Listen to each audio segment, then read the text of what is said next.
ബോളിവുഡിലെ താരരാജാക്കന്മാരിൽ പ്രമുഖൻ തന്നെയാണ് സെയ്ഫ് അലി ഖാൻ. സ്വന്തം വീട്ടിൽ സെയ്ഫ് അലി ഖാൻ ഒട്ടും സെയ്ഫ് അല്ല എന്ന ട്രോള് മലയാളത്തിലെ പ്രമുഖ മാധ്യമപ്രവർത്തകൻ ലല്ലു എഴുതിയപ്പോൾ ലോകപരാജയമായ ആളുകൾക്ക് പോലും വിജയനെന്ന് പേരിടുന്ന നാടാണ് കേരളമെന്ന മറു ട്രോളും കേരളത്തിൽ സജീവമായ ചർച്ചയും തമാശയുമൊക്കെ ആയിരുന്നു. അത് ഒരു വശം, നമ്മുടെ കേരളത്തിൽ അങ്ങനെയാണ്, എല്ലാം തമാശയാണ്. പക്ഷേ സെയ്ഫ് അലി ഖാന് കുത്തേറ്റതും വീട്ടിലെ മോഷണ ശ്രമവുമൊക്കെ ഭൂലോക തമാശയായി മാറുന്ന മട്ടാണ് പോലീസ് അന്വേഷണത്തിൽ തെളിയുന്നത്. അതിൽ പറയുന്ന ചില കാരണങ്ങൾ ഇതാണ്. അതിനകത്ത് ഒരേ ഒരു ദുരന്തമുള്ളത്, ഈ മോഷണം നടന്നു, ജനുവരി 16-ാം തീയതി മോഷണം നടന്നു. മുംബൈ പോലീസ് 30 സംഘങ്ങളായി തിരിഞ്ഞ് അന്വേഷണം നടത്തി. എന്നിട്ട് അതിൽ ഒരാളെ ഛത്തീസ്ഗഡിൽ നിന്ന് പിടികൂടി. റെയിൽവേ സ്റ്റേഷനിൽ നിന്ന് ഒരാളെ അറസ്റ്റ് ചെയ്തു. അയാളുടെ പേര് ആകാശ് കനോജിയ. അയാളെ അറസ്റ്റ് ചെയ്തു. അത് CCTV ദൃശ്യത്തിൽ കണ്ട വ്യക്തിയുമായി മുഖസാമ്യം ഉണ്ട് എന്ന് കരുതിയാണ് അറസ്റ്റ് ചെയ്യുന്നത്. പോലീസ് സ്റ്റേഷനിൽ കൊണ്ടുവന്ന് നന്നായി ഭേദ്യം ചെയ്തു. പക്ഷേ അയാളല്ല എന്ന് കണ്ട് തിരിച്ച് പറഞ്ഞയച്ചു. പക്ഷേ അയാൾ ഇപ്പോൾ പുതിയ വെളിപ്പെടുത്തലുമായി പുറത്തു വന്നിരിക്കുകയാണ്. തൻ്റെ ജീവിതം തകർന്നു. താൻ കല്യാണ നിശ്ചയം ഉറപ്പിച്ച ചെറുക്കനായിരുന്നു. തൻ്റെ ജോലി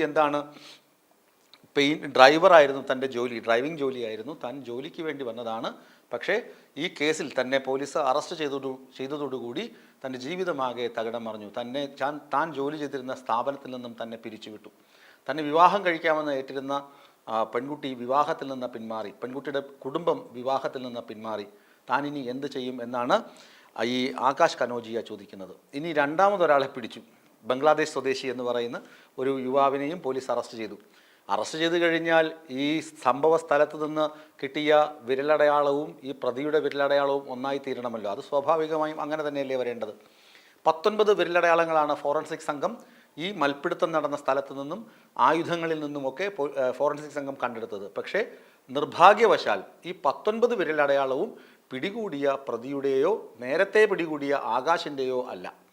അപ്പോൾ പിന്നെ ആരുടേതാണ് ഈ വിരലടയാളങ്ങൾ? ഇനി അടുത്ത സംശയങ്ങൾ. സെയ്ഫ് അലി ഖാന് 6 മുറിവുകൾ, നട്ടലിന് സമീപം കുത്തേറ്റിട്ടുണ്ട്, കൈകൾ മുറിവേറ്റിട്ടുണ്ട്. 2 മുറിവുകൾ ഭീകരമായിരുന്നു, അതായത് മാരകമായിരുന്നു എന്നൊക്കെയുള്ള വാർത്തകൾ പുറത്തു വന്നിരുന്നു.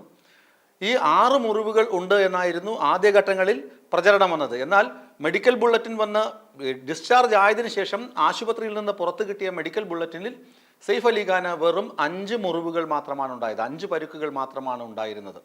മാരക പരുക്കുകൾ, കുത്തേറ്റ മാരക മുറിവുകൾ ഉണ്ട് എന്ന് പറയുന്ന മനുഷ്യന് 5 ദിവസത്തെ ചികിത്സ കൊണ്ട് പുറത്തിറങ്ങാൻ കഴിയുമോ എന്നതാണ് അടുത്ത ഒരു സംശയം.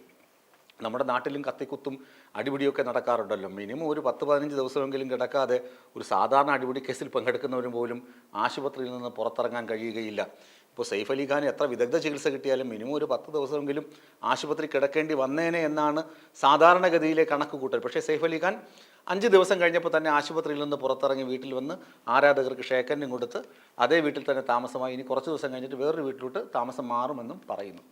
ഇതൊക്കെ ഒരു നാടകം, ഒരു PR വർക്കിൻ്റെ ഭാഗമായി നടന്നതാണോ എന്ന് സംശയിക്കത്തക്ക സംഭവങ്ങളിലേക്കാണ് വിരൽ ചൂണ്ടുന്നത് എന്നാണ് നെറ്റിസൻസ്, അതായത് സോഷ്യൽ മീഡിയ ആരോപിക്കുന്നത്. അതുമാത്രമല്ല, ഇയാൾ 11ാമത്തെ നില മുതൽ 14ാം നില വരെയാണ് സെയ്ഫ് അലി ഖാൻ്റെ ബംഗ്ലാവ് പല ഘട്ടങ്ങളിലായി വച്ചിട്ടുള്ളത്. അതിനകത്തേക്ക് ഇയാൾ വരുന്നത് 6ാം നില വരെ ഇയാൾ പടിക്കെട്ടിലൂടെ നടന്നു കയറി. പിന്നെ ഈ സാനിറ്റേഷൻ പൈപ്പ് വഴി പിടിച്ചു കയറി ബാത്റൂമിലെത്തി. ബാത്റൂമിൽ നിന്ന് വീടിനുള്ളിലേക്ക് കയറി. എന്നിട്ട് കുട്ടി കിടക്കുന്ന സ്ഥലത്തേക്ക് നടന്നുപോയി. അപ്പോഴാണ് ഏലിയാമ്മ തോമസ് എന്ന മലയാളി നേഴ്സ് ഇയാളെ കാണുന്നതും ബഹളം വയ്ക്കുന്നതും ഇയാളെ തടയാൻ ശ്രമിക്കുന്നത്. അപ്പോഴേക്കും സെയ്ഫ് അലി ഖാൻ അവിടേക്ക് വരുന്നു, മൽപ്പിടുത്തമുണ്ടാകുന്നു, മുറിവേൽക്കുന്നു. കരീന കപൂർ വന്ന് നോക്കി നിൽക്കുന്നു. കാരണം കരീന കപൂർ അവരുടെ സഹോദരിയുമായി പാർട്ടിക്ക് പോയ ശേഷം അപ്പോൾ വീട്ടിലെത്തിയതേ ഉള്ളൂ. അപ്പോൾ അവർ മദോന്മത്തയായിരുന്നു, മദ്യപിച്ച് ലക്ക് കെട്ടാണ് അവർ നിന്നത്. അതുകൊണ്ടാണ് അവർക്ക് ഇവരെ മൽപ്പിടുത്തത്തിൽ ഇടപെടാൻ കഴിയാതെ പോയത്. അതുകൊണ്ടാണ് അവർക്ക് സെയ്ഫ് അലി ഖാനെ, അവർക്കും കാറോട്ടം അറിയാലോ, കാറോടിച്ച് സെയ്ഫ് അലി ഖാനെ കൊണ്ട് ആശുപത്രിയിൽ പോകാൻ കഴിയാത്തത്. അവർ മദ്യപിച്ച് ലക്ക് കെട്ടിരുന്നു. അതിനി വേറെ പൊല്ലാപ്പിലേക്ക് പോകണ്ട എന്ന് കരുതിയാകണം അവർ കാർ എടുക്കാതിരുന്നത്. പിന്നെ ഇത്രയും കാറുകളുണ്ട്, ഇത്രയും കാറുകളും ഡ്രൈവേഴ്സുമുള്ള ഒരു നടനാണ്. രാത്രി കാലങ്ങളിൽ ഒരു അത്യാവശ്യം വന്നു കഴിഞ്ഞാൽ പോകാൻ ഒരു ഡ്രൈവറെ എങ്കിലും രാത്രി വീട്ടിൽ നിർത്തിയിരിക്കില്ലേ എന്നൊരു സ്വാഭാവികമായ സംശയം ഉണ്ടാകില്ലേ? അങ്ങനെ തോന്നില്ലേ? കാറുകൾ ഒത്തിരിയുണ്ട്. എല്ലാ ഡ്രൈവർമാർക്കും രാത്രി അവധി കൊടുക്കുമോ? എന്തിന്? കരീന കപൂർ പാർട്ടി കഴിഞ്ഞ് വന്നതേ ഉള്ളൂ എന്ന് പറയുന്നു. അവരെ കൊണ്ടാക്കാൻ വന്ന ഡ്രൈവറെങ്കിലും അവിടെ ഉണ്ടാകില്ലേ? ഇനി ഓട്ടോറിക്ഷയിൽ കൂടെ ഉണ്ടായിരുന്നത് ആദ്യ ഭാര്യയിലെ മകൻ ഇബ്രാഹിമാണെന്ന് പറയുന്നു. അല്ല ഇളയ ഭാര്യ രണ്ടാം ഭാര്യയുടെ മൂത്ത മകനാണെന്ന് പറയുന്നു, അല്ല ഒരു അപരിചിതനാണെന്ന് പറയുന്നു. അതിലൊരു തിട്ടവും ഇതുവരെ വന്നിട്ടില്ല. ഓട്ടോ ഡ്രൈവറുടെ കാര്യത്തിൽ കൺഫേമായി. ഇങ്ങനെ അടിമുടി ദുരൂഹതയാണ് സെയ്ഫ് അലി ഖാന് കുത്തേറ്റ സംഭവവുമായി പുറത്തു വരുന്ന സംഭവങ്ങൾ. ഇനി PR വർക്കാണോ, കുത്തേറ്റ സംഭവം നാടകീയമാണോ, ഇനി അതെങ്കിലും സിനിമയുടെ ഷൂട്ടിംഗ് ആണോ, ഇതൊക്കെ ഇനിയും പുറത്തു വരേണ്ട സംഭവങ്ങളാണ്.